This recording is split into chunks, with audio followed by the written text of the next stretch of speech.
Alrighty, everybody. Today we're going to be reviewing two wines that you can find in your local grocery store. Brittany, what we got?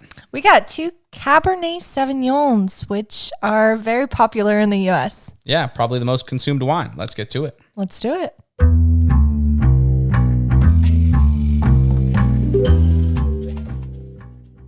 Okay, Cyrus, what do you have for us today?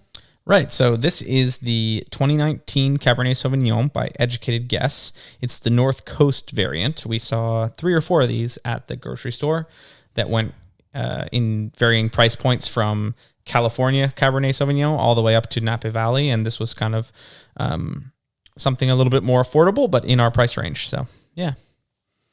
Awesome. And I forgot to mention, this comes in at 14.5% alcohol. So up there, a bold entry. Brittany, what do you got for us? Yes, so what I have is a wonderful menage a trois. And it's bourbon barreled aged, I guess. All the rage with cheap wines these days. Huge. And it is from 2020 in California. And it also comes in at 14.5% alcohol. Two big wines tonight. Yeah, and these are both pretty well rated on one of the wine apps that we use. So not that particularly means anything, but it did help us kind of get a baseline for, in their price point, are these going to be pretty good? And people say they're worth the money. We'll see if we agree. We will see. I'm excited to try them. All right, well, let's get them open. Great. So for the Menage a Trois, the bottle promises berries, blueberry, blackberry, and some smoky, spicy notes. Given that it is a 2020, smoky notes in California are pretty much a given because of all the wildfires and especially North Coast. But we'll see if the berries shine through as much as they promise. I feel like Menage a Trois is such a classic grocery wine. I feel like I see it everywhere, and it's actually pretty cheap. I mean, it's a little higher in price value. It's not like Barefoot or anything. So it's not like a $6 bottle, but it's more like a $12, $13 bottle. I think the concept of the name of this brand is interesting, the Educated Guess, because they say it right on the bottle that essentially everybody who's going to a wine store making an educated guess on what type of wine they should buy, because we're not sommeliers, so they just kind of make the guess for us and they put it out there and they're like, here you go. We're a grocery store wine, but we feel like we're a good one. And I also liked that the differentiating factor in the price was how specific they were on where the grapes came from. So it was very obvious.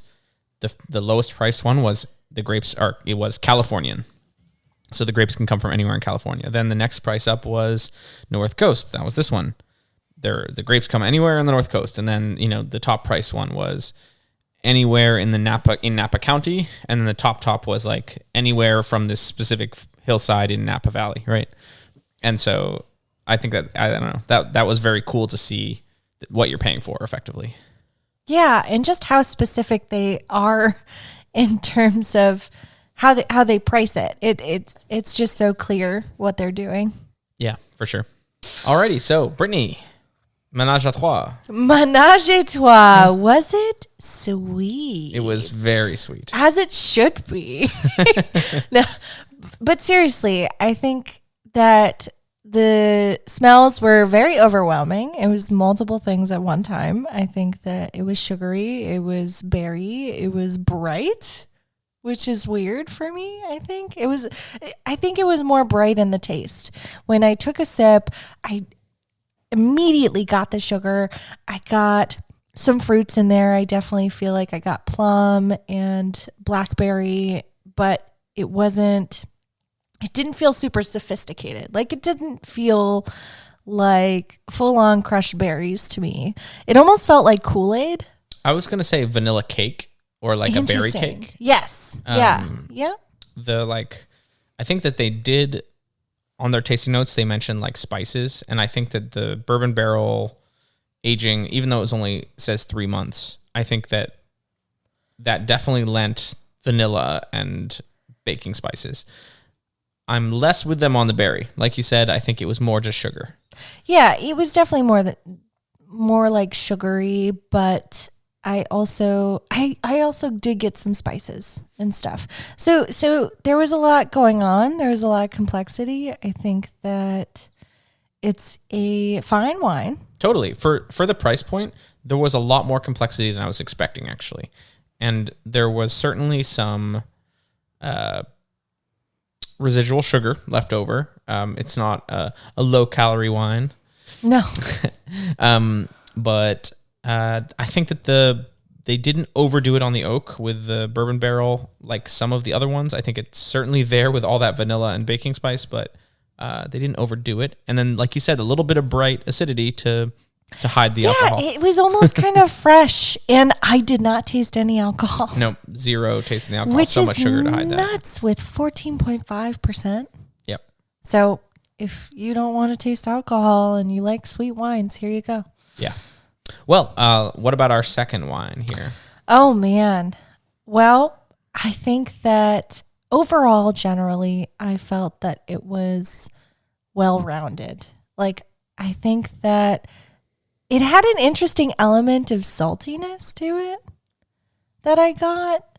Like, my first sip, I was like, oh, that's salty. But maybe it was just because I just drank a really sweet wine. I was going to say, I think it's because as a comparator, it's tough. Yeah. So I think that it was somewhat similar, except not as complex.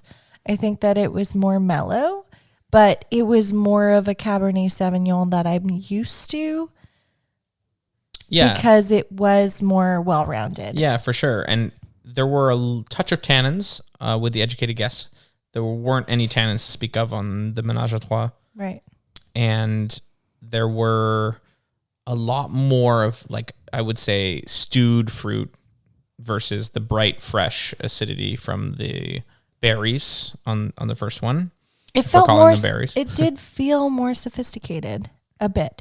It felt like real fruit. It didn't feel like a cake. It felt like not really jammy, but yeah, a nice fruity, but well sophisticated, sultry kind of feel to it. That said, still pretty sweet. I was expecting it to be a little more, to have a little bit more origin characteristic. I feel like it was a little bit generic. Like you said, the Ménage à Trois, despite being less expensive, was a little bit more complex. There was more going on. That said, this kind of nailed the brief, right? This is a classic Cabernet Sauvignon, to the T, right down to the big alcohol. So. Yeah, and I agree. And you do taste more of the alcohol in this one. So they're very different, but same grape. So it's really interesting to see both sides of it. Yeah, for sure. I think so we paid effectively $12 and $20, $12 for the Ménage à Trois and $20 for the educated guess. Right. I think that the Ménage à Trois probably was right about perfect for me. I think that was it. I kind of was going in expecting it to actually be a little worse than it was, just with the bourbon barrel marketing and stuff. It's weird. Yeah, but it wasn't bad at all. So I think $12 is perfectly fair for that. I think the educated guess, actually, I would say is a little overpriced. I think I would be more willing to pay in the $15, $16 range for that. There wasn't anything that said to me, you just paid $10 more for this bottle. Right. I think that I agree with you mostly. I think that I would pay slightly less for both. Sure. Like I would pay around $10 for the Ménage à Trois. I feel like it's generally a pretty good wine, and it hits the nail on the head just a little bit. It's not like totally in the wall, but I feel like the educated guess, it definitely hit the nail more, and it just made me feel happier in terms of the type of wine that it's representing. Well, that's been two wines that you can find at your local grocery store. Thanks for sticking around, and we will be back soon with another episode. Very excited.